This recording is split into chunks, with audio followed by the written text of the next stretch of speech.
For today's video, magluluto tayo ng masustansyang chicken feet ala bulalo. At ayan, nag-prepare tayo ng 1 kilong chicken feet, pechay, repolyo, mais, kamote, at hiniwang bawang, sibuyas, luya.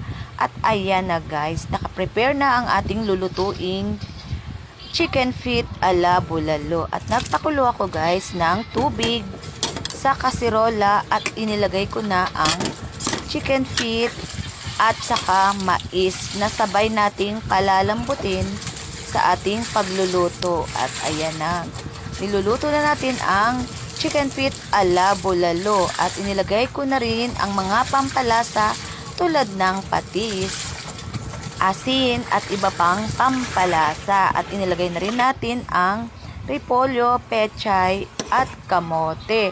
At ayan na,